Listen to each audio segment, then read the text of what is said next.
Hi guys, welcome to cinema facts. ಒಂದೂರಲ್ಲಿ ಹುಡುಗಿಯರು ಮದ್ವೆ ಆಗ್ದೇನೆ ಪ್ರೆಗ್ನೆಂಟ್ ಆಗ್ತಾ ಇರ್ತಾರೆ. ಅವರು ಪ್ರೆಗ್ನೆಂಟ್ ಆಗೋದಕ್ಕೆ ಕಾರಣ ಯಾರು ಅಂತ ಆ ಹುಡುಗಿರ್ಗೆ ಕೂಡ ಗೊತ್ತಿಲ್ಲದೆ ಸೂಸೈಡ್ ಮಾಡ್ಕೊಳ್ಳೋದಕ್ಕೆ ಶುರು ಮಾಡ್ತಾರೆ. ಈ ಕೇಸ್ ಎಂಕ್ವೈರಿ ಮಾಡಿದ್ದ ಲೇಡಿ ಪೊಲೀಸ್ಗೆ ಶಾಕಿಂಗ್ ವಿಷಯಗಳು ಗೊತ್ತಾಗುತ್ತೆ. ಅವರು ಕಂಡು ಹಿಡಿಯೋ ಶಾಕಿಂಗ್ ಸಂಗತಿಗಳಾದ್ರೂ ಏನು? ಕ್ಲೈಮ್ಯಾಕ್ಸ್ ನಲ್ಲಿ ನಾವು ಗೆಸ್ ಮಾಡೋದಕ್ಕೆ ಆಗದೆ ಇರೋ ಒಂದು ಟ್ವಿಸ್ಟ್ ರಿವೀಲ್ ಆಗುತ್ತೆ. ಅಂದ ಹಾಗೆ ಚಿತ್ರದ ಹೆಸರು ಕಲಿಯುಗಂ ಪಟ್ಟಣಂಲೋ. 2024ರಲ್ಲಿ ರಿಲೀಸ್ ಆಗಿದ್ದ ತೆಲುಗು ಮಿಸ್ಟ್ರಿ ಥ್ರಿಲ್ಲರ್ ಚಿತ್ರ. ಮೂವಿ ಸ್ಟಾರ್ಟಿಂಗ್ ನಲ್ಲಿ ಒಬ್ರು ಪ್ರೆಗ್ನೆಂಟ್ ಲೇಡಿನ ತೋರಿಸ್ತಾರೆ. ಅವರು A psycho with devil thoughts ಅನ್ನೋ ಬುಕ್ ಓದ್ತಾ ಇದ್ದಾರೆ. ಆಗ ಅವ್ರ ಹಸ್ಬೆಂಡ್ ಕೇಳ್ತಾರೆ, ಈ ಸಮಯದಲ್ಲಿ ಈ ಬುಕ್ ಓದೋ ಅವಶ್ಯಕತೆ ಇತ್ತಾ? ಬೇರೆ ಯಾವ್ದಾದ್ರು ಒಳ್ಳೆ ಬುಕ್ ಓದ್ಬೋದಿತ್ತಲ್ವಾ ಅಂತ. ಬೋರ್ ಆಗ್ತಿದೆ, ಅದಕ್ಕೆ ಓದ್ತಾ ಇದ್ದೀನಿ ಅಂತ. ಕೆಲವು ದಿನಗಳ ನಂತರ ಆ ಲೇಡಿಗೆ ಡೆಲಿವರಿ ಆಗುತ್ತೆ. ಕಟ್ ಮಾಡಿದ್ರೆ ನಂದಿಯಾಲ್ ಅನ್ನೋ ಊರಿನಲ್ಲಿ ಬ್ಯಾಕ್ ಟು ಬ್ಯಾಕ್ ಸಾಕು ಪ್ರಾಣಿಗಳು ಸಾಯ್ತಾ ಇರುತ್ತೆ.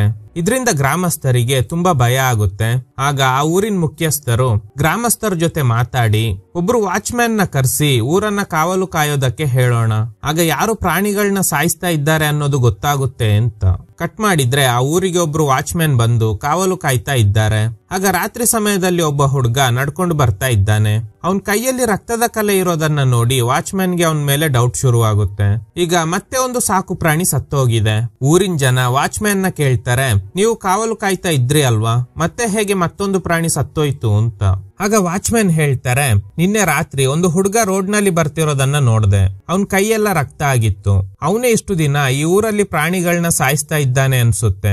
ಅವನ್ನ ಫಾಲೋ ಮಾಡಿ ಅವನ್ ಮನೆ ನೋಡಿದ್ದೀನಿ, ಬನ್ನಿ ಅಂತ ಆ ಹುಡುಗನ್ ಮನೆ ಹತ್ರ ಕರ್ಕೊಂಡು ಹೋಗ್ತಾರೆ. ಅಲ್ಲಿ ಆ ಹುಡುಗ ಇದ್ದಾನೆ. ವಾಚ್ಮ್ಯಾನ್ ಇವನೇ ಆ ಹುಡುಗ ಅಂತ ಹೇಳ್ತಾರೆ. ಆಗ ಊರಿನ ಮುಖ್ಯಸ್ಥರು ಕೇಳ್ತಾರೆ, ಕರೆಕ್ಟ್ ಆಗಿ ನೋಡ್ದ ಇವನೇ ಆ ಹುಡುಗನ? ವಾಚ್ಮ್ಯಾನ್ ಹೌದು ಅಂತ ಹೇಳ್ತಾರೆ. ಈಗ ಅಲ್ಲಿಗೆ ಇನ್ನೊಬ್ಬ ಬರ್ತಾನೆ. ಅವರಿಬ್ರು ನೋಡೋದಕ್ಕೆ ಒಂದೇ ತರ ಇದ್ದಾರೆ, ಅಂದ್ರೆ ಅವರಿಬ್ರು ಟ್ವಿನ್ಸ್. ವಾಚ್ಮ್ಯಾನ್ ಗೆ ತಲೆ ಕೆಟ್ಟು ಹೋಗುತ್ತೆ. ನಿನ್ನೆ ರಾತ್ರಿ ನಾನು ನೋಡಿದ್ದು ಇವರಿಬ್ರಲ್ಲಿ ಯಾರನ್ನ ಅಂತ. ಅಷ್ಟರಲ್ಲಿ ಆ ಹುಡುಗನ್ ಪೇರೆಂಟ್ಸ್ ಬರ್ತಾರೆ. ಇವರಿಬ್ಬರು ತಾಯಿ ಯಾರಂದ್ರೆ, ಮೂವಿ ಸ್ಟಾರ್ಟಿಂಗ್ ನಲ್ಲಿ ಒಬ್ರು ಲೇಡಿ ಪ್ರೆಗ್ನೆಂಟ್ ಆಗಿರೋದನ್ನ ತೋರಿಸಿದ್ರು ಅಲ್ವಾ, ಅದೇ ಲೇಡಿ. ಇವ್ರ ಹೆಸರು ಶಿಲ್ಪಾ, ಇದು ಅವರ ಹಸ್ಬೆಂಡ್ ಮೋಹನ್. ಊರಿನ ಜನ ಹೇಳ್ತಾರೆ, ನಿಮ್ಮಿಬ್ಬರು ಮಕ್ಕಳಲ್ಲಿ ಒಬ್ಬ ಸಾಕು ಪ್ರಾಣಿಗಳನ್ನ ನಿರಂತರವಾಗಿ ಸಾಯಿಸ್ತಾ ಇದ್ದಾನೆ ಅಂತ. ಊರಿನ ಮುಖ್ಯಸ್ಥರು ಹೇಳ್ತಾರೆ, ಇದೆಲ್ಲ ಮಾಡ್ತಿರೋದು ನಿಮ್ಮಿಬ್ಬರು ಮಕ್ಕಳಲ್ಲಿ ಒಬ್ಬ, ಅದು ಯಾರು ಅಂತ ಕಂಡು ಹಿಡಿದು ಟ್ರೀಟ್ಮೆಂಟ್ ಕೊಡ್ಸು, ಇಲ್ಲ ಅಂದ್ರೆ ದೊಡ್ಡವನ್ ಆದ್ಮೇಲೆ ತುಂಬಾ ಸಮಸ್ಯೆ ಆಗುತ್ತೆ ಅಂತ. ಅದಕ್ಕೆ ಇವರು ಇಬ್ಬರು ಮಕ್ಕಳನ್ನ ಸೈಕ್ಯಾಟ್ರಿಸ್ಟ್ ಹತ್ರ ಕರ್ಕೊಂಡು ಹೋಗ್ತಾರೆ. ಫಸ್ಟ್ ಒಬ್ಬನಿಗೆ ಡಾಕ್ಟರ್ ಒಂದು ಗೊಂಬೆಯನ್ನ ಕತ್ತರಿಸಿ ಅದರಲ್ಲಿ ಡಮ್ಮಿ ಬ್ಲಡ್ ತುಂಬಿದ್ರಿಂದ ರಕ್ತ ಸುರಿತಾ ಇದೆ. ಬ್ಲಡ್ ನೋಡಿ ಇವನು ಹೆದರ್ತಾ ಇದ್ದಾನೆ. ಇವನ್ ಹೆಸರು ವಿಜಯ್. ಈಗ ಇನ್ನೊಬ್ಬನ್ನ ಕರೆಸಿ ಸೇಮ್ ಟೆಸ್ಟ್ ಮಾಡಿದಾಗ ರಕ್ತ ನೋಡಿ ಇವನಿಗೆ ತುಂಬಾ ಖುಷಿ ಆಗ್ತಿದೆ. ಇವನ್ ಹೆಸರು ಸಾಗರ್. ಸೊ ಡಾಕ್ಟರ್ ಹೇಳ್ತಾರೆ, ನಿಮ್ಮೂರಲ್ಲಿ ಪ್ರಾಣಿಗಳನ್ನ ಸಾಯಿಸ್ತಾ ಇರೋದು ಇವನೇ, ಇವನಿಗೆ ಸೈಕಾಲಜಿಕಲ್ ಪ್ರಾಬ್ಲಮ್ ಇದೆ, ಮೆಡಿಸಿನ್ಸ್ ಕೊಡ್ತೀನಿ. ಇನ್ ಕೇಸ್ ಸಾಗರ್ ಇದೇ ತರನೇ ಮಾಡೋದನ್ನ ಕಂಟಿನ್ಯೂ ಮಾಡಿದ್ರೆ ಮೆಂಟಲ್ ಅಸೈಲಂಗೆ ಸೇರ್ಸ್ಬೇಕಾಗುತ್ತೆ ಅಂತ. ಸಾಗರ್ಗೆ ಡಾಕ್ಟರ್ ಹೇಳಿದ ತರಾನೇ ಮೆಡಿಸಿನ್ಸ್ ಕೊಡೋದಕ್ಕೆ ಶುರು ಮಾಡ್ತಾರೆ. ಸಾಗರ್ನ ನಡವಳಿಕೆಯಿಂದ ಮೋಹನ್ಗೆ ಅವನ್ನ ಕಂಡ್ರೆ ಆಗೋದೇ ಇಲ್ಲ. ಎಷ್ಟೋ ಸಲ ಇವರಿಬ್ರಲ್ಲಿ ಶಿಲ್ಪಾಗೆ ವಿಜಯ್ ಯಾರು ಸಾಗರ್ ಯಾರು ಅನ್ನೋದೇ ಗೊತ್ತಾಗದೆ ಕನ್ಫ್ಯೂಸ್ ಆಗ್ತಾ ಇರ್ತಾರೆ. ಊರಿನ ಜನ ಮೋಹನ್ಗೆ ಗೇಲಿ ಮಾಡ್ತಾ ಇದ್ದಾರೆ, ಮಕ್ಕಳನ್ನ ಸರಿಯಾಗಿ ಬೆಳೆಸಿಲ್ಲ ಅಂದ್ರೆ ಹೀಗೇನೆ ಆಗೋದು ಅಂತ. ಮೋಹನ್ ಸಾಗರ್ ಜೊತೆ ಸರಿಯಾಗಿ ಮಾತಾಡದೆ ಇರೋದ್ರಿಂದ ಸಾಗರ್ಗೆ ತುಂಬಾ ಕೋಪ ಬರುತ್ತೆ. ಆದ್ರೆ ಮೋಹನ್ ವಿಜಯ್ ಜೊತೆ ಚೆನ್ನಾಗಿ ಇರ್ತಾರೆ. ಇದರಿಂದ ದಿನದಿಂದ ದಿನಕ್ಕೆ ಸಾಗರ್ಗೆ ಮೋಹನ್ ಮೇಲೆ ಕೋಪ ಜಾಸ್ತಿ ಆಗುತ್ತೆ. ಒಂದಿನ ಸಾಗರ್ ಬ್ಯಾಟ್ ಇಂದ ವಿಜಯ್ ತಲೆಗೆ ಹೊಡೆದಿದ್ರಿಂದ ಅವನ್ ತಲೆಯಿಂದ ರಕ್ತ ಸುರಿತಾ ಇದೆ. ಇದರಿಂದ ತುಂಬಾ ಕೋಪ ಮಾಡ್ಕೊಂಡಿದ್ದ ಮೋಹನ್ ಇನ್ಮುಂದೆ ಅವನು ಇಲ್ಲಿದ್ರೆ ಸರಿಯಾಗಲ್ಲ ಅಂತ ಒಂದು ಮೆಂಟಲ್ ಅಸೈಲಂಗೆ ಸೇರಿಸ್ತಾರೆ. ಶಿಲ್ಪಾ ಬೇಡ ಅಂತ ಎಷ್ಟೇ ಹೇಳಿದ್ರುನು ಮೋಹನ್ ಇವ್ರ ಮಾತನ್ನ ಕೇಳೋದಿಲ್ಲ. ಸೊ ಈಗ ವಿಜಯ್ ಮಾತ್ರ ಇದ್ದಾನೆ. ಶಿಲ್ಪಾ ಸಾಗರ್ನ ನೆನಪು ಮಾಡ್ಕೊಂಡು ಬೇಜಾರ್ ಮಾಡ್ಕೊಳ್ತಾ ಇರ್ತಾರೆ. ಅವರು ಓದ್ತಿದ್ದ ಬುಕ್ ನ ಡಸ್ಟ್ ಬಿನ್ ಗೆ ಹಾಕ್ತಾರೆ. ಕೆಲವು ವರ್ಷಗಳ ನಂತರ ವಿಜಯ್ ದೊಡ್ಡವನಾಗಿದ್ದಾನೆ. ಸಾಗರ್ ಸ್ಟಿಲ್ ಮೆಂಟಲ್ ಅಸೈಲಂ ನಲ್ಲೇ ಟ್ರೀಟ್ಮೆಂಟ್ ತಗೋತಾ ಇದ್ದಾನೆ. ವಿಜಯ್ ಓದೋ ವಿಷಯದಲ್ಲಿ ಯಾವಾಗ್ಲೂ ಟಾಪ್. ಇದರಿಂದ ಪೇರೆಂಟ್ಸ್ ಗೆ ಫುಲ್ ಖುಷಿ ಆಗ್ತಿದೆ. ಹಾಗೆ ಕಟ್ ಮಾಡಿ ಚಿತ್ರದ ಹೀರೋಯಿನ್ ಶ್ರಾವಣಿನ ತೋರಿಸ್ತಾರೆ. ವಿಜಯ್ ಹಾಗೂ ಶ್ರಾವಣಿ ಒಂದೇ ಇಂಜಿನಿಯರಿಂಗ್ ಕಾಲೇಜ್ ಅಲ್ಲಿ ಸ್ಟಡಿ ಮಾಡ್ತಾ ಇದ್ದಾರೆ. ಈಗ ಹರ್ಷ ಅನ್ನೋ ಸ್ಟೂಡೆಂಟ್ ಬರ್ತಾನೆ. ಹರ್ಷ, ಶ್ರಾವಣಿ, ವಿಜಯ್ 3 ಜನ ಒಳ್ಳೆ ಫ್ರೆಂಡ್ಸ್. ಶ್ರಾವಣಿ ವಿಜಯ್ನ ಲವ್ ಮಾಡೋದಕ್ಕೆ ಶುರು ಮಾಡ್ತಾಳೆ. ಫ್ರೆಂಡ್ಸ್ ಹೇಳ್ತಾರೆ, ಆದಷ್ಟು ಬೇಗ ಅವನ್ಗೆ ಪ್ರಪೋಸ್ ಮಾಡು, ಇಲ್ಲ ಅಂದ್ರೆ ಬೇರೆ ಯಾವ್ದಾದ್ರು ಹುಡುಗಿ ವಿಜಯ್ನ ಕ್ಯಾಚ್ ಹಾಕೊಂಡ್ಬಿಟ್ರೆ ಕಷ್ಟ ಅಂತ. ಕಟ್ ಮಾಡಿದ್ರೆ ಶಿಲ್ಪಾ ವಿಜಯ್ಗೆ ಹೇಳ್ತಾರೆ, ನೀನು ನಮ್ ಜೊತೆ ಇದ್ದೀಯಾ ಅನ್ನೋ ಖುಷಿ ಒಂದ್ ಕಡೆ ಆದ್ರೆ ಇನ್ನೊಂದ್ ಕಡೆ ಸಾಗರ್ ನಮ್ಮಿಂದ ದೂರ ಇದ್ದಾನೆ ಅನ್ನೋ ದುಃಖ ಇದೆ. ಆಗ ವಿಜಯ್ ಹೇಳ್ತಾನೆ, ಸಾಗರ್ ಗುಣ ಆದ್ಮೇಲೆ ಆದಷ್ಟು ಬೇಗ ಮನೆಗ್ ಕರ್ಕೊಂಡ್ ಬರ್ತೀನಿ ಅಂತ. ಆದ್ರೆ ಮೋಹನ್ ಒಪ್ತಾ ಇಲ್ಲ, ಅವನು ಬದ್ಲಾಗಲ್ಲ, ಅವನು ಅಲ್ಲೇ ಇರ್ಲಿ ಅಂತ. ವಿಜಯ್ ಹೇಳ್ತಾನೆ ಅವನು ಸರಿ ಹೋದ್ಮೇಲೆ ಖಂಡಿತ ಮನೆ ಕರ್ಕೊಂಡ್ ಬಂದೇ ಬರ್ತೀನಿ ಅಂತ. ಕಟ್ ಮಾಡಿದ್ರೆ ವಿಜಯ್ ಸಾಗರ್ನ ನೋಡೋದಕ್ಕೆ ಮೆಂಟಲ್ ಅಸೈಲಂಗೆ ಹೋಗ್ತಾನೆ. ಸಾಗರ್ ವಿಜಯ್ನ ಕೋಪದಿಂದನೇ ನೋಡ್ತಾ ಇದ್ದಾನೆ. ಡಾಕ್ಟರ್ ಹೇಳೋದನ್ನ ಫಾಲೋ ಮಾಡು, ಆದಷ್ಟು ಬೇಗ ಗುಣ ಆಗಿ ಮನೆಗ್ ಬಾ, ಅಮ್ಮ ಕಾಯ್ತಾ ಇದ್ದಾರೆ ಅಂತ. ಸಾಗರ್ ಏನು ರಿಪ್ಲೈ ಮಾಡದೆ ಒಳಗಡೆ ಹೋಗ್ತಾನೆ. ಈಗ ಯಾವ್ದೋ ಒಂದು ಗ್ರೂಪ್ ರಾತ್ರಿ ಸಮಯ ನಂದಿಯಾಲ್ ನಲ್ಲಿ ಲೈಟ್ಸ್ ಆಫ್ ಮಾಡ್ತಾರೆ. ನಂತರ ಒಂದು ಹುಡುಗಿ ಮಲಗಿರೋ ರೂಮ್ ವಿಂಡೋ ಹತ್ರ ಮಸ್ಕಿಟೋ ಕಾಯಿಲ್ ಇಡ್ತಾರೆ. ಕಟ್ ಮಾಡಿದ್ರೆ ಶ್ರಾವಣಿ ವಿಜಯ್ನ ಮೀಟ್ ಆಗಿ ಲವ್ ಪ್ರಪೋಸ್ ಮಾಡ್ತಾಳೆ. ವಿಜಯ್ ಕೂಡ ಅವಳನ್ನ ಅಕ್ಸೆಪ್ಟ್ ಮಾಡ್ತಾನೆ. ನೆಕ್ಸ್ಟ್ ಸೀನ್ ನಲ್ಲಿ ಅತ್ಯಾಚಾರ ಪ್ರಕರಣದಲ್ಲಿ ಅರೆಸ್ಟ್ ಆಗಿದ್ದ ಇಬ್ರು ವಿರುದ್ಧ ಸಾಲಿಡ್ ಎವಿಡೆನ್ಸ್ ಇಲ್ದೇ ಇರೋದ್ರಿಂದ ಕೋರ್ಟ್ ಅವ್ರನ್ನ ರಿಲೀಸ್ ಮಾಡುತ್ತೆ. ರಿಲೀಸ್ ಆಗಿ ಹೊರಗಡೆ ಬಂದ ತಕ್ಷಣ ಶ್ರಾವಣಿನ ನೋಡಿ ಇವಳನ್ನ ಬಿಡಬಾರ್ದು, ನೋಡೋದಕ್ಕೆ ಸಖತ್ತಾಗಿದ್ದಾಳೆ ಅಂತ ಶ್ರಾವಣಿನ ಫಾಲೋ ಮಾಡೋದಕ್ಕೆ ಶುರು ಮಾಡ್ತಾರೆ. ಒಂದಿನ ವಿಜಯ್ನ ಮೀಟ್ ಆಗೋದಕ್ಕೆ ಒಂದು ಫಾರೆಸ್ಟ್ ಏರಿಯಾಗೆ ಹೋಗ್ತಾಳೆ. ಇವರಿಬ್ರು ಕೂಡ ಅವಳನ್ನ ಫಾಲೋ ಮಾಡ್ತಾ ಬರ್ತಾ ಇದ್ದಾರೆ. ಶ್ರಾವಣಿ ವಿಜಯ್ಗೋಸ್ಕರ ವೇಟ್ ಮಾಡ್ತಾ ಇರುವಾಗ ಇವರಿಬ್ರು ಅವಳ ಹತ್ರ ಬರ್ತಾರೆ. ಕಾಪರೇಟ್ ಮಾಡಿದ್ರೆ ನಿನ್ಗೆ ಒಳ್ಳೇದು, ಇಲ್ಲ ಅಂದ್ರೆ ನರ್ಕ ಅನುಭವಿಸ್ಬೇಕಾಗುತ್ತೆ ಅಂತ. ಶ್ರಾವಣಿಗೆ ತುಂಬಾ ಭಯ ಆಗುತ್ತೆ. ಹೆದ್ರಿ ಓಡೋಕೆ ಶುರು ಮಾಡ್ತಾಳೆ. ಒಂದು ಹಂತದಲ್ಲಿ ಇಬ್ರಿಗೂ ಸಿಗದೆ ಹೈಡ್ ಆಗ್ತಾಳೆ. ನಂತರ ಅವಳ ಹೇರ್ ಪಿನ್ ನ ವೆಪನ್ ಆಗಿ ಯೂಸ್ ಮಾಡಿ ಫಸ್ಟ್ ಒಬ್ಬನ್ನ ಸಾಯಿಸ್ತಾಳೆ. ಪಾರ್ಟ್ನರ್ ಸತ್ತೋಗಿರೋ ವಿಷಯ ಗೊತ್ತಾಗಿ ಇವನಿಗೆ ಶಾಕ್ ಆಗುತ್ತೆ. ಈಗ ಶ್ರಾವಣಿನ ನೋಡಿ ಇವನಿಗೆ ಹೆದರಿಕೆ ಆಗ್ತಿದೆ. ಅವನ್ ಕತ್ತಿಗೆ ಚುಚ್ಚಿ ಅವನ್ನ ಕೂಡ ಸಾಯಿಸ್ಬಿಡ್ತಾಳೆ. ನಂತರ ಹೇರ್ ಪಿನ್ ನಲ್ಲಿದ್ದ ರಕ್ತ ಕ್ಲೀನ್ ಮಾಡಿ ಏನು ಗೊತ್ತಿಲ್ಲದೆ ಇರೋ ಹಾಗೆ ಅಲ್ಲಿಂದ ಹೊರಡ್ತಾಳೆ. ಈಗ ಟ್ವಿಸ್ಟ್ ಏನಂದ್ರೆ ಇವರಿಬ್ರು ಅತ್ಯಾಚಾರ ಪ್ರಕರಣದಲ್ಲಿ ರಿಲೀಸ್ ಆಗಿದ್ದಾರೆ ಅನ್ನೋ ವಿಷಯ ಗೊತ್ತಾಗಿನೇ ಶ್ರಾವಣಿ ಬೇಕು ಅಂತಾನೆ ಕೋರ್ಟ್ ಹತ್ರ ಬಂದು ಅವರಿಬ್ರು ಇವಳನ್ನ ನೋಡ್ಲಿ ಅಂತ ವೇಟ್ ಮಾಡಿದ್ದಾಳೆ. ಇವಳು ಗೆಸ್ ಮಾಡ್ದಂಗೆ ಅವರಿಬ್ರು ಇವಳನ್ನ ನೋಡಿ ಫಾಲೋ ಮಾಡ್ತಾರೆ. ಅವರಿಬ್ರು ಇವಳನ್ನ ಮಾರ್ಕೆಟ್ ಹತ್ರ ಫಾಲೋ ಮಾಡಿದ್ದು, ನಂತರ ದೇವಸ್ಥಾನ ಅಂಡ್ ಫ್ರೆಂಡ್ಸ್ ಜೊತೆ ಇರುವಾಗ ನಿರಂತರವಾಗಿ ಫಾಲೋ ಮಾಡಿದ್ದಾರೆ ಅನ್ನೋದು ಗೊತ್ತಾದ್ಮೇಲೆ ಪ್ಲಾನ್ ಮಾಡಿ ವಿಜಯ್ನ ನೋಡೋದಕ್ಕೆ ಈ ಫಾರೆಸ್ಟ್ ಏರಿಯಾಗೆ ಹೋಗ್ತಿರೋದಾಗಿ ಇವರಿಗೆ ಕೇಳೋ ತರ ಫ್ರೆಂಡ್ಸ್ ಗೆ ಹೇಳಿದ್ದಾಳೆ. ಮನೆಯಿಂದ ಆ ಫಾರೆಸ್ಟ್ ಗೆ ಹೋಗುವಾಗ ಶ್ರಾವಣಿ ಗೆಸ್ ಮಾಡ್ದಂಗೆ ಇವರಿಬ್ರು ಅವಳನ್ನ ಫಾಲೋ ಮಾಡಿದ್ದಾರೆ. ನಂತರ ಏನು ಗೊತ್ತಿಲ್ಲದೆ ಇರೋ ಹಾಗೆ ಹೆದ್ರೋ ತರ ಡ್ರಾಮಾ ಮಾಡಿ ನಂತರ ಅವರಿಬ್ಬರನ್ನ ಪ್ಲಾನ್ ಪ್ರಕಾರ ಕೊಲೆ ಮಾಡಿದ್ದಾಳೆ. ಇದೇ ಫಸ್ಟ್ ಟೈಮ್ ಅಲ್ಲ, ಈ ರೀತಿ ಹುಡುಗಿರ್ ಮೇಲೆ ಅತ್ಯಾಚಾರ ಮಾಡಿದ್ದ ವ್ಯಕ್ತಿಗಳನ್ನ ಅದೇ ಹೇರ್ ಪಿನ್ ಬಳಸಿ ಕೊಲೆ ಮಾಡಿದ್ದಾಳೆ. ಶ್ರಾವಣಿ ಈ ತರ ಕೊಲೆ ಮಾಡೋದಕ್ಕೆ ಕಾರಣ ಏನಾಗಿತ್ತು ಅಂತ ಚಿಕ್ಕ ವಯಸ್ಸಿನ ಒಂದು ಫ್ಲಾಶ್ ಬ್ಯಾಕ್ ತೋರಿಸ್ತಾರೆ. ಶ್ರಾವಣಿಗೆ ಸೈಕಲಾಜಿಕಲ್ ಪ್ರಾಬ್ಲಮ್ ಇರೋದ್ರಿಂದ ಅವ್ರ ತಾಯಿ ಸೈಕ್ಯಾಟ್ರಿಸ್ಟ್ ಹತ್ರ ಟ್ರೀಟ್ಮೆಂಟ್ ಗೆ ಕರ್ಕೊಂಡ್ ಬಂದಿದ್ದಾರೆ. ನನ್ಗೆ ಗಂಡಸರನ್ನ ಕಂಡ್ರೆ ಆಗೋದಿಲ್ಲ, ನಾನು ಅವ್ರ ಜೊತೆ ಮಾತಾಡೋದಿಲ್ಲ ಅಂತ. ಶ್ರಾವಣಿ ಅವ್ರ ತಾಯಿ ಹೇಳೋ ಪ್ರಕಾರ ಅವಳು ಈ ರೀತಿ ನಡ್ಕೊಳ್ಳೋದಕ್ಕೆ ಕಾರಣ ಏನಂದ್ರೆ ಇವ್ರಿಗೆ ಒಬ್ರು ತಂಗಿ ಇದ್ರು, ಅವ್ರಿಗೆ ಮದ್ವೆ ಮಾಡಿಸಿದ್ದಾರೆ. ಅವ್ರ ಗಂಡ ಕೊಡ್ತಿದ್ದ ಟಾರ್ಚರ್ ನ ತಡೆಯೋದಕ್ಕೆ ಆಗದೆ ಕಷ್ಟಪಡ್ತಿರುವಾಗ ಅವ್ರನ್ನ ಇವ್ರ ಮನೆಗೆ ಕರ್ಕೊಂಡು ಬಂದಿದ್ದಾರೆ. ಆಗ ಇವ್ರ ತಂಗಿ ಶ್ರಾವಣಿ ಹತ್ರ ಪದೇ ಪದೇ ಗಂಡಸರು ಕೆಟ್ಟವರು ಅಂತ ಕಿರ್ಚಾಡ್ತಾ ಇದ್ರಂತೆ. ಹೀಗೆ ಕೆಲವು ದಿನಗಳ ನಂತರ ಇವ್ರ ತಂಗಿ ತೀರ್ ಹೋಗಿದ್ದಾರೆ. ಇದನ್ನ ಕೇಳಿ ಡಾಕ್ಟರ್ ಹೇಳ್ತಾರೆ, ಚಿಕ್ಕ ಮಕ್ಕಳು ಸುತ್ತಮುತ್ತಲಿನ ಜನ ಅವ್ರ ಜೊತೆ ಹೇಗ್ ನಡ್ಕೊಳ್ತಾರೋ ಅದ್ರ ಪ್ರಕಾರನೇ ಬೆಳೀತಾರೆ. ಇದಕ್ಕೂ ಮುಂಚೆ ಇಬ್ರು ಹುಡುಗರು ಬಂದಿದ್ರು. ಅದ್ರಲ್ಲಿ ಒಬ್ಬನಿಗೆ ರಕ್ತ ಅಂದ್ರೆ ತುಂಬಾ ಇಷ್ಟ. ಮುಂದೆ ಅವನು ಏನಾಗ್ತಾನೆ ಅಂತ ಹೇಳೋದಕ್ಕೆ ಆಗಲ್ಲ. ಅದೇ ತರ ನಿಮ್ ಮಗಳು ಕೂಡ. ಸದ್ಯಕ್ಕೆ ಈ ಮೆಡಿಸಿನ್ಸ್ ಕೊಡಿ ಅಂತ ಹೇಳಿದ್ದಾರೆ. ಈಗ ಪ್ರೆಸೆಂಟ್ ತೋರಿಸ್ತಾರೆ. ನಂದಿಯಾಲ್ ನಲ್ಲಿ ಪದೇ ಪದೇ ಕೊಲೆ ನಡೀತಾ ಇರೋದ್ರಿಂದ ಪೊಲೀಸರಿಗೆ ಏನ್ ಮಾಡ್ಬೇಕು ಅಂತಾನೆ ಗೊತ್ತಾಗ್ತಾ ಇಲ್ಲ. ಹೈಯರ್ ಆಫೀಸರ್ ಒಬ್ರು ಲೇಡಿ ಪೊಲೀಸ್ ನ ಕರೆಸಿ ಈ ಕೇಸ್ ನ ಎಂಕ್ವೈರಿ ಮಾಡೋದಕ್ಕೆ ಹೇಳ್ತಾರೆ. ನಂದಿಯಾಲ್ ನಲ್ಲಿ ಮಿಸ್ಟೀರಿಯಸ್ ಆಗಿ ಕೆಲವು ಘಟನೆಗಳು ನಡೀತಾ ಇದೆ. ಇವಳ ಹೆಸರು ಅಮೃತ. ನನ್ ಫ್ರೆಂಡ್ ಕಾಲೇಜಲ್ಲೇ ಸ್ಟಡಿ ಮಾಡ್ತಿದ್ಲು. ರೀಸೆಂಟ್ಲಿ ಸೂಸೈಡ್ ಮಾಡ್ಕೊಂಡಿದ್ದಾಳೆ. ಅವಳು ಸಾಯೋಕು ಮುಂಚೆ ಪ್ರೆಗ್ನೆಂಟ್ ಆಗಿದ್ಲು. ಅವಳು ಪ್ರೆಗ್ನೆಂಟ್ ಆಗೋದಕ್ಕೆ ಯಾರು ಕಾರಣ ಅಂತ ಅವಳಿಗೇನೆ ಗೊತ್ತಿಲ್ಲದೆ ಸೂಸೈಡ್ ಮಾಡ್ಕೊಂಡಿದ್ದಾಳೆ. ನಂದಿಯಾಲ್ ನಲ್ಲಿ ಹುಡುಗಿರು ಮದ್ವೆ ಆಗೋದಕ್ಕೂ ಮುಂಚೆನೆ ಪ್ರೆಗ್ನೆಂಟ್ ಆಗ್ತಾ ಇದ್ದಾರೆ. ಇದಕ್ಕೆ ಕಾರಣ ಯಾರು ಅಂತ ಗೊತ್ತಿಲ್ಲ. ಅವ್ರ ತಾಯಿ ತಂದೆ ನೀನು ಪ್ರೆಗ್ನೆಂಟ್ ಆಗೋದಕ್ಕೆ ಯಾರು ಕಾರಣ ಅಂತ ಕೇಳಿದಾಗ ಯಾರ ಹೆಸರು ಹೇಳ್ಬೇಕು ಅಂತ ಗೊತ್ತಾಗದೆ ಸೂಸೈಡ್ ಮಾಡ್ಕೊಳ್ತಾ ಇದ್ದಾರೆ. ಸದ್ಯಕ್ಕೆ ಈ ನ್ಯೂಸ್ ಮೀಡಿಯಾಗೆ ಗೊತ್ತಿಲ್ಲ. ಒಂದು ವೇಳೆ ಗೊತ್ತಾದ್ರೆ ನಂದಿಯಾಲ್ ನಲ್ಲಿರೋ ಹುಡುಗಿರ್ನ ಜನ ನೋಡೋ ದೃಷ್ಟಿನೇ ಬೇರೆ ತರ ಇರುತ್ತೆ. ನಮ್ಗೆ ಸಿಕ್ಕಿರೋ ಕ್ಲೂ ಏನಂದ್ರೆ DNA.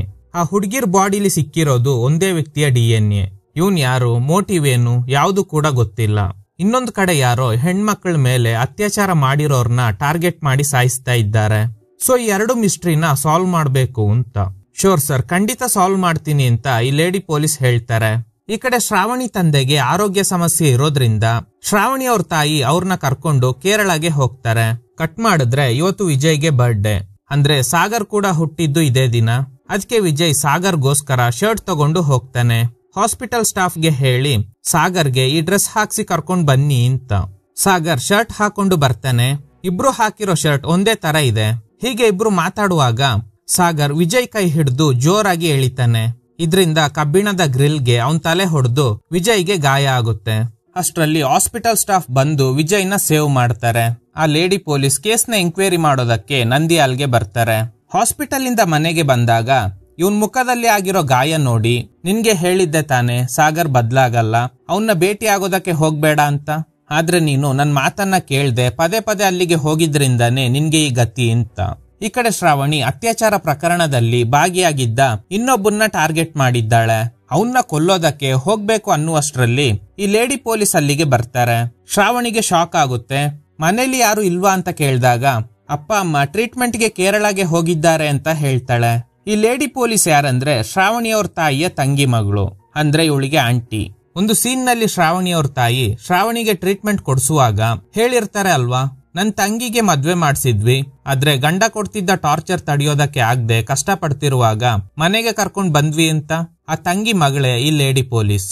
ತಾಯಿಗೆ ಆದ ಗತಿ ನನ್ಗೂ ಆಗ್ಬಾರ್ದು ಅಂತ ಇವ್ರು ಮದ್ವೆ ಮಾಡ್ಕೊಂಡಿಲ್ಲ. ಕಟ್ ಮಾಡಿದ್ರೆ ಶಿಲ್ಪ ಮನೆಗೆ ಬಂದಾಗ ಮನೆ ಒಳಗಡೆ ಯಾರೋ ನಗ್ತಿರೋ ಶಬ್ದ ಕೇಳಿಸುತ್ತೆ.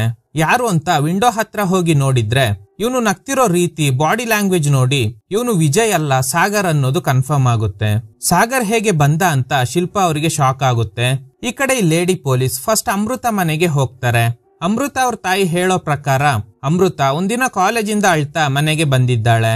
ನಂತರ ರೂಮ್ ಡೋರ್ ಲಾಕ್ ಮಾಡ್ಕೊಂಡು ಸೂಸೈಡ್ ಮಾಡ್ಕೊಂಡಿದ್ದಾಳೆ ಅಂತ. ಅಮೃತ ರೂಮ್ ಚೆಕ್ ಮಾಡ್ತಾರೆ. ವಿಂಡೋ ಹತ್ರ ಮಸ್ಕಿಟೋ ಕಾಯಿಲ್ ಇರೋದನ್ನ ನೋಡ್ತಾರೆ. ಇದನ್ನ ಯಾರೋ ಹೊರಗಡೆಯಿಂದಾನೇ ಇಟ್ಟಿದ್ದಾರೆ ಅನ್ಸುತ್ತೆ. ನೆಕ್ಸ್ಟ್ ಮನೆಗೆ ಬಂದಾಗ ಶ್ರಾವಣಿಗೆ ಹೇಳ್ತಾರೆ, ನಿನ್ ಕಾಲೇಜ್ ಫ್ರೆಂಡ್ಸ್ ನ ಮೀಟ್ ಆಗ್ಬೇಕು, ಒಂದಿನ ಮನೆ ಕರ್ಕೊಂಡ್ ಬಾ, ಅಂಡ್ ನಿನ್ನ ಬಾಯ್ ಫ್ರೆಂಡ್ ನ ಕೂಡ ಮೀಟ್ ಆಗ್ಬೇಕು ಅಂತ. ಶ್ರಾವಣಿ ಸ್ವಲ್ಪ ಗಾಬರಿ ಆಗ್ತಾಳೆ. ಈ ಕಡೆ ಶಿಲ್ಪಾಗೆ ಕನ್ಫರ್ಮ್ ಆಗಿದೆ ಮನೇಲಿ ಇರೋದು ವಿಜಯ್ ಅಲ್ಲ ಸಾಗರ್ ಅಂತ. ಈ ವಿಷಯನ ಮೋಹನ್ಗೆ ಹೇಳ್ಬೇಕಾ ಬೇಡವಾ ಅಂತ ಯೋಚನೆ ಮಾಡ್ತಾ ಇದ್ದಾರೆ. ಕಟ್ ಮಾಡಿದ್ರೆ ಶ್ರಾವಣಿ ವಿಜಯ್ ಅನ್ಕೊಂಡು ಸಾಗರ್ಗೆ ಹೇಳ್ತಾಳೆ, ನಿನ್ನೆ ನಮ್ಮ ಆಂಟಿ ನಿನ್ ಬಗ್ಗೆ ಹಾಗೂ ನಮ್ ಫ್ರೆಂಡ್ಸ್ ಬಗ್ಗೆ ಎಲ್ಲ ಕೇಳ್ತಾ ಇದ್ರು. ಅವರು ಪೊಲೀಸ್ ಆಫೀಸರ್, ಕೇಸ್ ಎಂಕ್ವೈರಿ ಮಾಡೋದಕ್ಕೆ ಇಲ್ಲಿಗೆ ಬಂದಿದ್ದಾರೆ ಅಂತ. ಅದಕ್ಕೆ ಇವನು ಏನು ರಿಯಾಕ್ಟ್ ಮಾಡೋದಿಲ್ಲ. ಶ್ರಾವಣಿಗೆ ಗಂಡಸ್ರಂದ್ರೆ ಆಗೋದಿಲ್ಲ, ಆದ್ರೆ ಇವನು ಒಳ್ಳೆಯವನು ಅನ್ಕೊಂಡು ನಂಬಿ ಲವ್ ಮಾಡ್ತಾ ಇದ್ದಾಳೆ. ಆದ್ರೆ ಇವನು ವಿಜಯ್ ಅಲ್ಲ ಸಾಗರ್ ಅನ್ನೋ ವಿಷಯ ಇವಳಿಗೆ ಗೊತ್ತಿಲ್ಲ. ವಿಜಯ್, ನಾನು ನಿನ್ನ ನಂಬಿರೋ ಅಷ್ಟು ಬೇರೆ ಯಾರನ್ನು ನಂಬೇ ಇಲ್ಲ ಅಂತ. ಅದಕ್ಕೆ ಇವನು ನಗ್ತಾ ಅಲ್ಲಿಂದ ಹೋಗ್ತಾನೆ. ಕಟ್ ಮಾಡಿದ್ರೆ ಇನ್ನೊಂದು ಹುಡುಗಿ ಸೂಸೈಡ್ ಮಾಡ್ಕೊಂಡಿದ್ದಾಳೆ. ಸಾಯುವಾಗ ಇವಳು ಕೂಡ ಪ್ರೆಗ್ನೆಂಟ್ ಆಗಿದ್ಲು.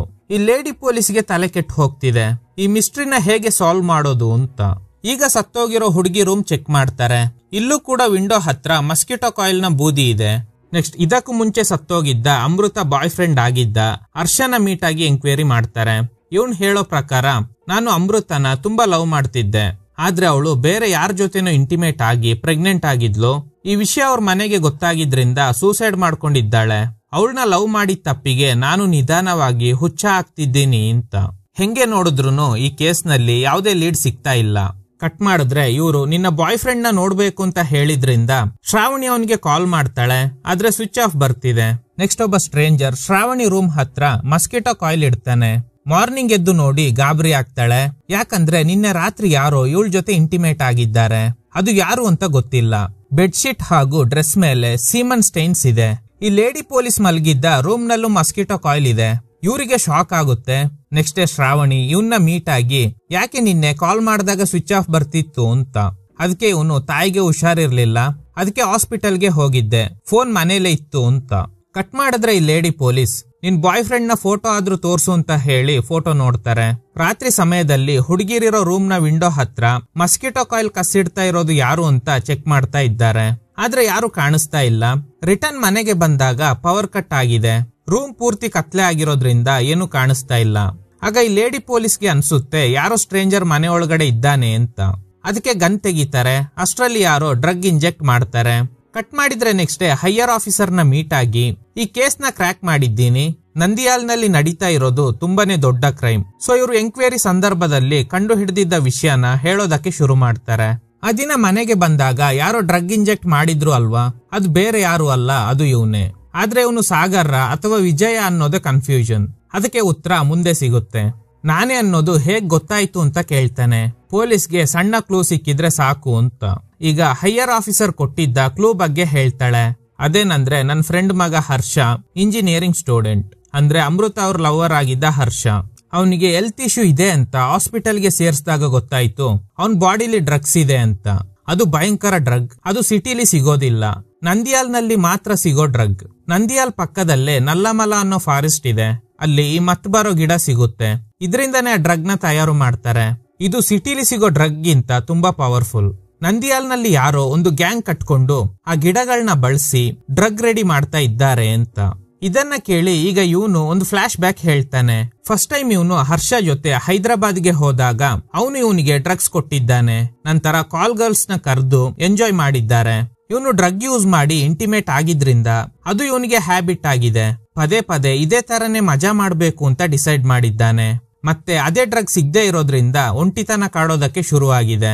ಆಗ ಅಲ್ಲಿ ಗಾಂಜಾ ಹೊಡಿತಾ ಇದ್ದ ವ್ಯಕ್ತಿ ಹತ್ರ ಈ ಗಾಂಜಾ ಹೊಡೆದ್ರೆ ಮತ್ ಬರುತ್ತಾ ಅಂತ ಕೇಳಿದ್ದಾನೆ. ಆಗ ಇವರು ಇದು ಇಲ್ಲೇ ನಲ್ಲಮಲ ಫಾರೆಸ್ಟ್ ನಲ್ಲಿ ಸಿಗೋ ಗಿಡದಿಂದ ತಯಾರು ಮಾಡಿದ್ದು, ಸಖತ್ ಪವರ್ಫುಲ್. ನಾವು ಈ ಗಿಡ ಯೂಸ್ ಮಾಡ್ಕೊಂಡು ಡ್ರಗ್ ರೆಡಿ ಮಾಡಿ ಸಿಟಿಗೆ ತಗೊಂಡೋಗಿ ಮಾರಿದ್ವಿ. ಅದರಿಂದ ಕೋಟಿಗಟ್ಲೆ ಹಣ ಬರ್ತಿತ್ತು. ಆದ್ರೆ ಒಂದಿನ ಈ ಫಾರ್ಮುಲಾ ಗೊತ್ತಿದ್ದ ನನ್ನ ಫ್ರೆಂಡ್ಸ್ ಇಬ್ರು ಆಕ್ಸಿಡೆಂಟ್ ನಲ್ಲಿ ಸತ್ತೋದ್ರು. ನಾವು ಈ ಡ್ರಗ್ಸ್ ನ ಒಂದು ಮಾಫಿಯಾ ಗ್ಯಾಂಗ್ಗೆ ಮಾರ್ತಾ ಇದ್ವಿ. ಆ ಮಾಫಿಯಾ ಗ್ಯಾಂಗ್ ಅವರು ಈ ಫಾರ್ಮುಲಾಗೋಸ್ಕರ ನನ್ನ ಫ್ಯಾಮಿಲಿ ಅವ್ರನ್ನ ಸಾಯಿಸ್ಬಿಟ್ರು. ಅದಕ್ಕೆ ನಾನು ಆ ಮಾಫಿಯಾ ಗ್ಯಾಂಗ್ಗೆ ಹೆದ್ರಿ ಈ ವೇಷದಲ್ಲಿ ಜೀವನ ಮಾಡ್ತಾ ಇದ್ದೀನಿ. ನಿನ್ಗೆ ಬೇಕಾದ್ರೆ ಆ ಫಾರ್ಮುಲಾ ಹೇಳ್ತೀನಿ ಅಂತ ಆ ಡ್ರಗ್ ನ ತಯಾರು ಮಾಡುವ ಫಾರ್ಮುಲಾ ಹೇಳಿದ್ದಾರೆ. ನಂತರ ಫಾರೆಸ್ಟ್ ಗೆ ಹೋಗಿ ಆ ಗಿಡ ಕಂಡು ಹಿಡಿದು ಅವರು ಹೇಳ್ಕೊಟ್ಟಿದ್ದ ಫಾರ್ಮುಲಾ ಬಳಸಿ ಡ್ರಗ್ಸ್ ರೆಡಿ ಮಾಡಿದ್ದಾನೆ. ನಂತರ ಆ ಡ್ರಗ್ ನ ಮಸ್ಕಿಟೋ ಕಾಯಿಲ್ ರೂಪದಲ್ಲಿ ತಯಾರು ಮಾಡಿದ್ದಾನೆ. ನಂತರ ನಂದಿಯಾಲ್ ನಲ್ಲಿರೋ ಹುಡುಗಿರ್ನ ಟಾರ್ಗೆಟ್ ಮಾಡಿ ಅವ್ರ ರೂಮ್ ವಿಂಡೋ ಹತ್ರ ಈ ಮಸ್ಕಿಟೋ ಕಾಯಿಲ್ ರೂಪದಲ್ಲಿ ಇದ್ದ ಡ್ರಗ್ಸ್ ನ ಇಡೋದಕ್ಕೆ ಇವನೇ ಹೇಳಿರ್ತಾನೆ. ಇದನ್ನೆಲ್ಲ ಮಾಡೋದಕ್ಕೆ ಇವಂದೇ ಆದ ಟೀಮ್ ಇದೆ. ಹೀಗೆ ಆ ಕಾಯಿಲ್ ರೂಪದಲ್ಲಿ ಇದ್ದ ಡ್ರಗ್ಸ್ ನ ಕಸಿಟ್ಟಾಗ ಅದರ ಸ್ಮೆಲ್ ಕುಡಿಯೋ ಹುಡುಗಿರು ಅನ್ಕಾನ್ಶಿಯಸ್ ಆಗ್ತಾರೆ. ಅವ್ರಿಗೆ ಏನ್ ನಡೀತಾ ಇದೆ ಅನ್ನೋದೇ ಗೊತ್ತಾಗೋದಿಲ್ಲ. ಈ ಸಮಯದಲ್ಲಿ ಇವನು ಅವ್ರ ಜೊತೆ ಇಂಟಿಮೇಟ್ ಆಗ್ತಿದ್ದ. ಇವನಿಂದ ಪ್ರೆಗ್ನೆಂಟ್ ಆಗಿ ಸತ್ತವರಲ್ಲಿ ಹರ್ಷನ್ ಲವರ್ ಆಗಿದ್ದ ಅಮೃತ ಕೂಡ ಒಬ್ಳು. ಹೀಗೇನೆ ಇವನಿಂದ ತುಂಬಾ ಜನ ಹುಡುಗಿರು ಪ್ರೆಗ್ನೆಂಟ್ ಆಗಿ ಆ ಪ್ರೆಗ್ನೆನ್ಸಿಗೆ ಕಾರಣ ಯಾರು ಅಂತ ಗೊತ್ತಿಲ್ಲದೆ ಸೂಸೈಡ್ ಮಾಡ್ಕೊಂಡಿದ್ದಾರೆ. ಈಗ ಇವನು ಇನ್ನೊಂದು ವಿಷಯ ಹೇಳ್ತಾನೆ. ನನ್ಗೆ ಚಿಕ್ಕ ವಯಸ್ಸಿಂದ ಬ್ಲಡ್ ಅಂದ್ರೆ ತುಂಬಾ ಇಷ್ಟ. ಹೀಗಿರುವಾಗ ಒಂದಿನ ಹರ್ಷ ನನ್ಗೆ ಡ್ರಗ್ಸ್ ಕೊಟ್ಟು ಒಂದು ಕಾಲ್ ಗರ್ಲ್ ಜೊತೆ ಇಂಟಿಮೇಟ್ ಆಗೋದಕ್ಕೆ ಹೇಳ್ದಾಗ ನಾನು ಆ ಹುಡುಗಿ ಜೊತೆ ಇಂಟಿಮೇಟ್ ಆದೆ. ಆಗ ಅಲ್ಲಿ ಬ್ಲಡ್ ನೋಡಿ ನನ್ಗೆ ತುಂಬಾ ಖುಷಿ ಆಯ್ತು. ಅದೇ ನನ್ನ ಒಳಗಡೆ ಇರೋ ಸೈಕೋನ ಬಡ್ದೆಬ್ಬಿಸ್ತು. ದಿನ ಕಳೆದಂತೆ ನಾನು ಅಡಿಕ್ಟ್ ಆಗ್ಬಿಟ್ಟೆ. ಆದ್ರೆ ಆ ಬ್ಲಡ್ ಎಲ್ರಿಗೂ ಬರಲ್ಲ ಅನ್ನೋದು ಗೊತ್ತಾಯ್ತು. ಈ ಪ್ರೋಸೆಸ್ ನಲ್ಲೇ ನಿನ್ ತಂಗಿ ಶ್ರಾವಣಿನ ಲವ್ ಮಾಡೋ ತರ ಡ್ರಾಮಾ ಮಾಡ್ದೆ. ಅವಳ ರೂಮ್ ನಲ್ಲಿ ಡ್ರಗ್ಸ್ ಇಟ್ಟು ಅವಳು ಅನ್ಕಾನ್ಶಿಯಸ್ ಆದ್ಮೇಲೆ ಅವಳ ಜೊತೆ ಕೂಡ ಇಂಟಿಮೇಟ್ ಆದೆ ಅಂತ ಇವನು ಶ್ರಾವಣಿ ಜೊತೆ ಇಂಟಿಮೇಟ್ ಆದಾಗ ರೆಕಾರ್ಡ್ ಮಾಡಿದ್ದ ವಿಡಿಯೋನ ಈ ಲೇಡಿ ಪೊಲೀಸ್ಗೆ ತೋರಿಸ್ತಾನೆ. ಇದನ್ನ ನೋಡಿ ಇವ್ರಿಗೆ ಶಾಕ್ ಆಗುತ್ತೆ. ಅಂಡ್ ಇವ್ರ ರೂಮ್ ನಲ್ಲೂ ಕೂಡ ಅದೇ ಡ್ರಗ್ ಇಟ್ಟು ಇವ್ರ ಡ್ರೆಸ್ ಎಲ್ಲ ರಿಮೂವ್ ಮಾಡಿ ನ್ಯೂಡ್ ವಿಡಿಯೋ ಶೂಟ್ ಮಾಡಿರ್ತಾನೆ. ಇದನ್ನೆಲ್ಲ ನೋಡಿ ಲೇಡಿ ಪೊಲೀಸ್ಗೆ ಶಾಕ್ ಆಗುತ್ತೆ. ನನ್ಗೆ ಈ ಡ್ರಗ್ ಫಾರ್ಮುಲಾ ಗೊತ್ತಿರೋದ್ರಿಂದ ನೀನು ನನ್ನ ಅರೆಸ್ಟ್ ಮಾಡಿದ್ರು ಯಾವ್ದಾದ್ರು ಮಾಫಿಯಾ ಗ್ಯಾಂಗ್ ಬಂದು ನನ್ನ ರಿಲೀಸ್ ಮಾಡ್ಕೊಂಡು ಹೋಗ್ತಾರೆ ಅಂತ ಹೇಳಿ ಅಲ್ಲಿಂದ ಹೋಗ್ತಾನೆ. ಇವನ್ನ ಲವ್ ಮಾಡಿ ಮೋಸ ಹೋಗಿದ್ರಿಂದ ಶ್ರಾವಣಿ ಅಳ್ತಾ ಇದ್ದಾಳೆ. ಈಗ ಇವನೇ ಇದನ್ನೆಲ್ಲ ಮಾಡಿದ್ದು ಅಂತ ಇವರು ಹೇಗೆ ಕಂಡು ಹಿಡಿದ್ರು ಅನ್ನೋದನ್ನ ತೋರಿಸ್ತಾರೆ. ಕೊನೆಯದಾಗಿ ಪ್ರೆಗ್ನೆಂಟ್ ಆಗಿ ಸತ್ತಿದ್ದ ಹುಡುಗಿ ರೂಮ್ ಅಲ್ಲಿ ಒಂದು ಜಿಪ್ ಸಿಕ್ಕಿರುತ್ತೆ. ಅದು ಒಂದು ಹುಡಿ ಜಿಪ್ ಅನ್ನೋದು ಗೊತ್ತಾಗುತ್ತೆ. ಒಂದಿನ ಈ ಲೇಡಿ ಪೊಲೀಸ್ ಶ್ರಾವಣಿ ಫೋನ್ ನಲ್ಲಿದ್ದ ಇವನ್ ಫೋಟೋ ನೋಡುವಾಗ ಇವನು ಹಾಕಿದ್ದ ಹುಡಿಯಲ್ಲಿ ಜಿಪ್ ಇರೋದಿಲ್ಲ. ಸೊ ಆಗ್ಲೇ ಇವ್ರಿಗೆ ಕನ್ಫರ್ಮ್ ಆಗಿದೆ ಈ ಊರಲ್ಲಿ ಹುಡುಗಿರ್ ಮೇಲೆ ಅತ್ಯಾಚಾರ ಮಾಡ್ತಿರೋದು ಇವನೇ ಅಂತ. ಇದನ್ನ ಕೇಳಿ ಹೈಯರ್ ಆಫೀಸರ್ಗೆ ತುಂಬಾ ಕೋಪ ಬರುತ್ತೆ. ಹಾಗಾದ್ರೆ ಇದೆಲ್ಲ ಮಾಡ್ತಿರೋದು ಒಬ್ನೇನಾ ಅಂತ. ನೆಕ್ಸ್ಟ್ ಏನ್ ಮಾಡ್ತೀಯಾ? ಸಾಯಿಸ್ಬಿಡೋಣ ಸರ್, ಅವನಿಂದ ತುಂಬಾ ಜನ ಹುಡುಗಿರ್ ಲೈಫ್ ಹಾಳಾಗಿದೆ. ಸರಿ, ಯಾರಿಗೂ ಗೊತ್ತಾಗದೆ ಶೂಟ್ ಮಾಡ್ಬಿಡು. ಸರಿ, ಹಾಗಾದ್ರೆ ಆ ಕೋರ್ಟ್ ಇಂದ ರಿಲೀಸ್ ಆಗಿದ್ದ ರೇಪಿಸ್ಟ್ ಗಳು ಸೇರಿದಂತೆ ತುಂಬಾ ಜನ ಸತ್ತೋದ್ರು ಅಲ್ವಾ, ಅವ್ರನ್ನ ಕೊಲೆ ಮಾಡಿದ್ದು ಯಾರು? ಅದು ಕೂಡ ಅವನ್ ಕೆಲ್ಸನೇ, ದುಡ್ಡಿಗೋಸ್ಕರ ಕೊಲೆ ಮಾಡಿದ್ದಾನೆ ಅಂತ. ಕಟ್ ಮಾಡಿದ್ರೆ ಇವನು ಎಕ್ಸಾಮ್ಸ್ ಇದೆ, ಅದಕ್ಕೆ ಕಾಲೇಜ್ ಪಕ್ಕದಲ್ಲೇ ರೂಮ್ ನ ರೆಂಟ್ ತಗೊಂಡು ಅಲ್ಲೇ ಸ್ಟಡಿ ಮಾಡ್ತೀನಿ ಅಂತ ಮೋಹನ್ಗೆ ಹೇಳ್ತಾನೆ. ಇವನು ಸ್ಟೇ ಆಗಿರೋ ಏರಿಯಾನ ತಿಳ್ಕೊಂಡು ರಾತ್ರಿ ಸಮಯ ರೂಮ್ ಹತ್ರ ಬಂದು ಟ್ರ್ಯಾಕ್ಟರ್ ನಿಲ್ಸಿ ಜಾಸ್ತಿ ಶಬ್ದ ಬರೋ ಹಾಗೆ ಮಾಡಿದ್ದಾರೆ. ಅವನು ಹೊರಗಡೆ ಬಂದಾಗ ಈ ಲೇಡಿ ಪೊಲೀಸ್ ಅವನಿಗೆ ಶೂಟ್ ಮಾಡಿ ಸಾಯಿಸ್ಬಿಡ್ತಾರೆ. ನಂತರ ಅವ್ನ್ ಡೆಡ್ ಬಾಡಿನ ಎತ್ಕೊಂಡೋಗಿ ಕಾಡಿನ ಒಳಗಡೆ ಹೂತಾಕ್ತಾರೆ. ಈ ವಿಷಯನ ಶಿಲ್ಪಾ ಹಾಗೂ ಮೋಹನ್ಗೆ ಹೇಳ್ತಾರೆ. ಇಷ್ಟು ದಿನ ಈ ಊರಲ್ಲಿ ಹುಡುಗಿರ್ ಮೇಲೆ ಅತ್ಯಾಚಾರ ಮಾಡಿ ಅವ್ರ ಪ್ರೆಗ್ನೆನ್ಸಿಗೆ ಕಾರಣ ಆಗಿದ್ದು ನಿಮ್ ಮಗನೇ ಅಂತ ಈ ವಿಷಯ ಹೇಳಿ ಲೇಡಿ ಪೊಲೀಸ್ ಅಲ್ಲಿಂದ ಹೋಗ್ತಾರೆ. ಮೋಹನ್ಗೆ ನಂಬೋದಕ್ಕೆ ಆಗ್ತಿಲ್ಲ. ಆಗ ಶಿಲ್ಪಾ ಹೇಳ್ತಾರೆ, ನಾನು ಆ ದಿನ ಮನೆಗೆ ಬಂದಾಗ್ಲೇ ಗೊತ್ತಾಯ್ತು ಅದು ವಿಜಯ್ ಅಲ್ಲ ಸಾಗರ್ ಅಂತ. ಇಷ್ಟು ದಿನ ವಿಜಯ್ ತರ ಡ್ರಾಮಾ ಮಾಡ್ಕೊಂಡು ನಮ್ಮನ್ನೆಲ್ಲ ಯಾಮಾರಿಸಿದ್ದಾನೆ. ನಾನು ಅಳ್ತಿರೋ ಶಬ್ದ ಕೇಳಿ ಸಾಗರ್ ಹೇಳ್ದ ಮೆಂಟಲ್ ಅಸೈಲಂ ನಲ್ಲಿ ಇರೋದು ವಿಜಯ್. ಏನಾದ್ರೂ ಈ ವಿಷಯನ ಬೇರೆಯವ್ರಿಗೆ ಹೇಳಿದ್ರೆ ಖಂಡಿತ ವಿಜಯ್ನ ಸಾಯಿಸ್ಬಿಡ್ತೀನಿ ಅಂತ ಹೇಳ್ದ. ಅದಕ್ಕೆ ನಾನು ನಿಮ್ಗೆ ಈ ವಿಷಯನ ಹೇಳಿಲ್ಲ ಅಂತ. ಇದನ್ನ ಕೇಳಿ ಮೋಹನ್ಗೆ ಶಾಕ್ ಆಗುತ್ತೆ. ಈಗ ಕಟ್ ಮಾಡಿದ್ರೆ ಈ ಲೇಡಿ ಪೊಲೀಸ್ ಶ್ರಾವಣಿಗೆ ಹೇಳ್ತಾರೆ, ಇಷ್ಟು ದಿನ ಹುಡುಗಿರ್ ಮೇಲೆ ಅತ್ಯಾಚಾರ ಮಾಡಿದವರು ಹಾಗೂ ಕೋರ್ಟ್ ಇಂದ ರಿಲೀಸ್ ಆಗಿದ್ದ ರೇಪಿಸ್ಟ್ ಗಳನ್ನ ಸಾಯಿಸ್ತಾ ಇರೋದು ನೀನೇ ಅನ್ನೋದು ನನ್ಗೆ ಗೊತ್ತು. ಈ ಕೆಲ್ಸನ ನೀನು ಮುಂದುವರ್ಸ್ಬೇಕಂದ್ರೆ ನಂತರ ಪೊಲೀಸ್ ಆದ್ಮೇಲೆ ಮಾಡು. ಸದ್ಯಕ್ಕೆ ನೀನು ಮಾಡಿರೋ ಕೊಲೆಗಳನ್ನ ಕೂಡ ಅವನ್ ತಲೆಗೆನೆ ಕಟ್ಟಿ ನಿನ್ನ ಸೇವ್ ಮಾಡಿದ್ದೀನಿ ಅಂತ. ಈಗ ಮೆಂಟಲ್ ಅಸೈಲಂ ನಲ್ಲಿ ಇದ್ದ ವಿಜಯ್ನ ಮನೆಗೆ ಕರ್ಕೊಂಡು ಬರ್ತಾರೆ. ಈಗ್ಲೇ ಶಾಕಿಂಗ್ ಟ್ವಿಸ್ಟ್. ಆ ದಿನ ಹೈಯರ್ ಆಫೀಸರ್ ಹತ್ರ ಈ ಲೇಡಿ ಪೊಲೀಸ್ ಅವನ್ನ ಸಾಯಿಸ್ಬಿಡೋಣ ಅಂತ ಹೇಳಿದಾಗ ಇವ್ರನ್ನೇ ಫಾಲೋ ಮಾಡ್ತಿದ್ದ ಸಾಗರ್ ಕೇಳಿಸ್ಕೊಂಡಿದ್ದಾನೆ. ನಂತರ ಪ್ಲಾನ್ ಮಾಡಿ ಮೆಂಟಲ್ ಅಸೈಲಂ ನಲ್ಲಿ ಇದ್ದ ವಿಜಯ್ನ ಕಿಡ್ನಾಪ್ ಮಾಡಿಸಿ ಇವನು ಹೇಳಿರ್ತಾನೆ ಅಲ್ವಾ ಸ್ಟಡಿ ಮಾಡೋದಕ್ಕೋಸ್ಕರ ರೂಮ್ ರೆಂಟ್ ತಗೋತಾ ಇದ್ದೀನಿ ಅಂತ. ಅದೇ ರೂಮ್ ನಲ್ಲೇ ವಿಜಯ್ನ ಬಿಡೋದಕ್ಕೆ ಇವ್ರ ಟೀಮ್ ಅವ್ರಿಗೆ ಹೇಳಿದ್ದಾನೆ. ನಂತರ ಇವನು ಮೆಂಟಲ್ ಅಸೈಲಂ ನಲ್ಲಿ ಇದ್ದ.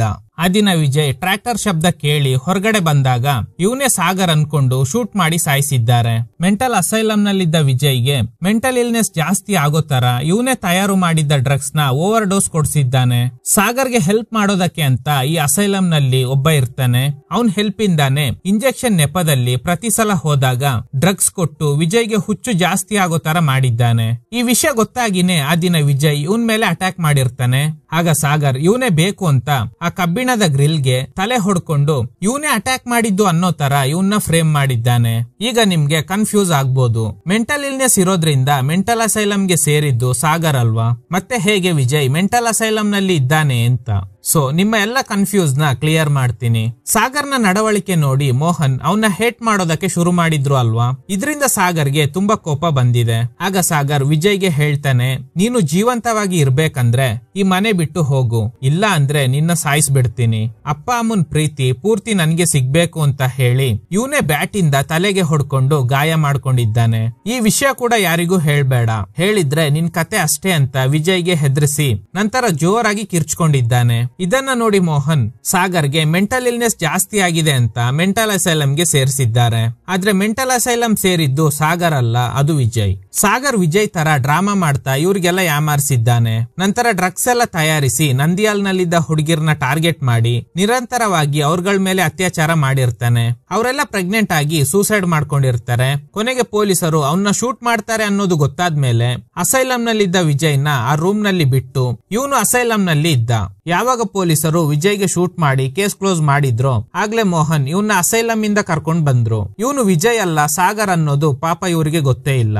ನೆಕ್ಸ್ಟ್ ಹೈಯರ್ ಸ್ಟಡೀಸ್ ಗೋಸ್ಕರ ಹೈದರಾಬಾದ್ಗೆ ಹೋಗ್ತೀನಿ ಅಂತ ಸುಳ್ಳು ಹೇಳಿ ಹೈದರಾಬಾದ್ಗೆ ಹೋಗಿ ಈ ಡ್ರಗ್ ಡೀಲಿಂಗ್ ನ ಶುರು ಮಾಡ್ತಾನೆ. ಅದೇ ಸಿಟಿಯಲ್ಲಿ ಪೊಲೀಸ್ ಆಗಿ ಅಪರಾಧಿಗಳನ್ನ ಮಟ್ಟ ಹಾಕ್ಬೇಕು ಅಂತ ಶ್ರಾವಣಿ ಪೊಲೀಸ್ ಟ್ರೈನಿಂಗ್ ಗೆ ಅಪ್ಲಿಕೇಶನ್ ಹಾಕ್ತಾಳೆ. ಮೇ ಬಿ ಪಾರ್ಟ್ 2 ನಲ್ಲಿ ಶ್ರಾವಣಿ ವರ್ಸಸ್ ಸಾಗರ್ ನಡುವೆ ಪೈಪೋಟಿ ಶುರುವಾಗುತ್ತೆ ಅನ್ಸುತ್ತೆ. Okay guys, thanks for watching. ಈ ತರದ ಥ್ರಿಲ್ಲಿಂಗ್ ವಿಡಿಯೋಗಳಿಗಾಗಿ ನಮ್ಮ ಸಿನಿಮಾ ಫ್ಯಾಕ್ಟ್ ಚಾನೆಲ್ ನ ತಪ್ಪದೆ ಸಬ್ಸ್ಕ್ರೈಬ್ ಮಾಡಿ, ಪಕ್ಕದಲ್ಲಿರುವ ಬೆಲ್ ಐಕನ್ ಅನ್ನ ಪ್ರೆಸ್ ಮಾಡಿ ಆಲ್ ನೋಟಿಫಿಕೇಶನ್ ಗಳನ್ನ ಆನ್ ಮಾಡಿ ಇಟ್ಕೊಳ್ಳಿ.